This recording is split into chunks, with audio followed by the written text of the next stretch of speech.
સ્વાગત છે વિદ્યાર્થી મિત્રો. આજે આપણે સ્વ અધ્યયન પોથી ધોરણ 5 ભાગ 3ની અંદર પ્રકરણ 9 ચઢીએ ઊંચા ચઢાણ એ પ્રશ્નોના ઉત્તરો સમજીશું. મિત્રો, પ્રશ્નોના ઉત્તર જાતે લખો અને એની ચકાસણી કરવા માટે અને જ્ઞાનમાં વધારો કરવા માટે આપણા વિડીયો જોઈ શકો છો. ચાલો આપણે શરૂ કરીએ. તમારે પર્વતારોહણમાં જવાનું થાય તો તમે કઈ કઈ તૈયારી કરશો? તો મિત્રો, દોરડું, કડી, બૂટ, કોટ, ડાયરી, ટોર્ચ, પાણીની બોટલ વગેરે વસ્તુઓ, મોબાઈલ લઈ જઈશું. પ્રશ્ન 2, તમે પર્વત પર ગયા છો? તમે ત્યાં શું જોયું? તો કે હા, ગયા હોય તો હા, ના ગયા હોય તો ના. અને જ્યાં ગયા હોય ત્યાં તમે શું જોયું એના વિશે અહીંયા લખવાનું છે. તમારા શિક્ષક તમને કોઈ પર્વતની મુલાકાતે લઈ જશે તો તમે શું કરશો? તો આપણી નોંધપોથીમાં ત્યાં જે દ્રશ્યો જોયા છે તેની રમણીયતાનું વર્ણન કરીશું અને પર્વત પર ખુશીથી આપણે ચડીને એનો આનંદ લઈશું. મિત્રો, તમારી ભાષામાં જવાબ આપી શકો છો. કેમ્પ ફાયર એટલે શું? તમે ક્યારે તેમાં જોડાયા છો? તો ખુલ્લી બહાર જગ્યામાં નિયંત્રિત આગનો ચૂલો બનાવીને લોકો ત્યાં વિવિધ કેમ્પોનું આયોજન કરે છે અને એમાં આપણે જોડાયા નથી. તમે જોડાયા હોય તો એ રીતે જવાબ આપી શકો છો. ખાલી જગ્યા. પર્વતારોહણ એક સાહસિક પ્રવૃત્તિ છે, નાચવાની પ્રવૃત્તિ છે, કૂદવાની છે. એમાંથી કઈ લાગુ પડશે? સાહસિક. બચેન્દ્રી પાલ એ પર્વતારોહક છે. માઉન્ટ એવરેસ્ટની ઊંચાઈ અહીંયા વિકલ્પમાંથી જોવાની છે, 8,848 મીટર. બરફ પર ચાલવા માટે આપણે લાકડીની જરૂર પડે છે. બર્ફીલા પહાડો પર તંબુની નીચે જમીન પર પ્લાસ્ટિક પાથરવામાં આવે છે.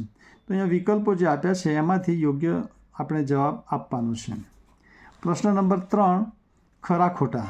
જૂથના નેતાએ જૂથના સભ્યોની સંભાળ રાખવાની હોય છે. સાચું. પર્વત પર ચડવું એકદમ સરળ કાર્ય છે. ખોટું. અઘરું કાર્ય છે મિત્રો. ત્યાર પછી ખાનદોનબી હિન્દી ભાષામાં બોલતી હતી. ખોટું છે. સંગીતા અરોરા માઉન્ટ એવરેસ્ટ સર કરનાર પ્રથમ ભારતીય મહિલા હતી. તે પણ ખોટું છે. આ રીતે આપણે એના જવાબો આપવાના છે. સાહસિક પ્રવૃત્તિઓના નામ લખો. મિત્રો, સાહસિક પ્રવૃત્તિઓ ઘણી બધી છે, પણ આપણે અહીંયા camping, river rafting, skydiving, paragliding, rappelling, trekking, આ બધા સાહસિક પ્રવૃત્તિઓ ગણી શકાય. તમે અન્ય પ્રવૃત્તિઓ પણ લખી શકો છો. ત્યાર પછી પર્વતારોહણમાં જતી વખતે તમે કઈ વસ્તુઓ સાથે રાખશો? તો દોરડું, કડી, બૂટ, પ્લાસ્ટિક સીટ, સિસોટી, પાણીની બોટલ, ગ્લુકોઝ, પછી આપણે નાસ્તો, મોબાઈલ વગેરે પણ આપણે સાથે લઈ જઈ શકીએ છીએ. ગુજરાતમાં કયા કયા પર્વતો આવેલા છે?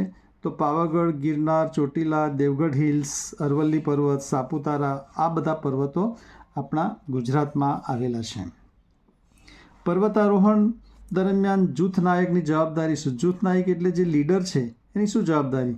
તો કે દરેકનું ધ્યાન રાખવું, સુરક્ષા આપવી, યોજના બનાવવી, જૂથને યોગ્ય દિશામાં એને લઈ જવાનું, પ્રાથમિક સારવારની જરૂર હોય તો પ્રાથમિક સારવાર કરવી, પછી જૂથની યોગ્ય ગતિશીલતા એટલે કે જૂથ જે છે એ ધીમે ચાલતું હોય અથવા તો બહુ ઝડપથી જતું હોય તો એ દિશા સૂચન કરવાનું કામ, એવી જવાબદારી એને નિભાવવાની હોય છે.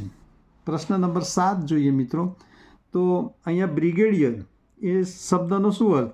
તો મિલિટરીની અંદર એક હોદ્દો છે બ્રિગેડિયરનો, ઉચ્ચ અધિકારી તરીકે, જે કમાન્ડર કહેવાય છે બ્રિગેડનો, અને એનું યુદ્ધનું સંચાલન, તાલીમ, સુરક્ષાની જવાબદારી, આ સિવાય બીજી ઘણી વિશેષ અને જવાબદારીઓ નિભાવવાની હોય છે. ત્યાર પછી મિત્રો, છાવણી કોને કહીશું?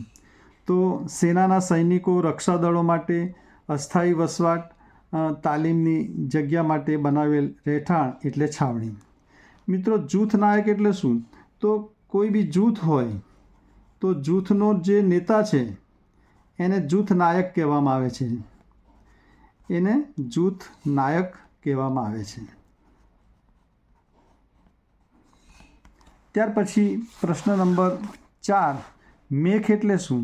મેઘ એટલે પર્વત ઉપર લાંબી સાંકડી અને થોડી ઊંચાઈ ધરાવતી રેખાસર રચના. ટ્રેકિંગ અને પર્વતારોહણમાં માર્ગ તરીકે તેનો ઉપયોગ થાય છે. પ્રશિક્ષક એટલે શું? તો પ્રશિક્ષક એટલે કે તાલીમ આપવા માટે જે કોઈ વ્યક્તિ છે એ તાલીમ આપે અને તાલીમાર્થીઓને કૌશલ્યમાં વિકાસ કરે, નવું શીખવે, એને પ્રશિક્ષક કહેવામાં આવે છે. ત્યાર પછી અહીંયા એક કોઠો આપ્યો છે, તેની અંદર જરૂરી વસ્તુઓના નામ આપણે શોધવાના છે.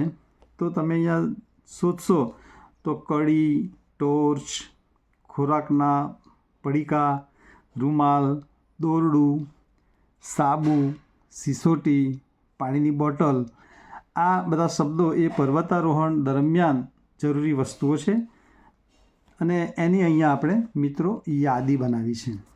તો આ પ્રમાણે આપણે આ પ્રકરણના તમામ ઉત્તરો જોયા છે. મિત્રો, વિડીયો ગમ્યો હોય તો લાઈક કરો, શેર કરો, સબસ્ક્રાઈબ કરો. Thank you very much.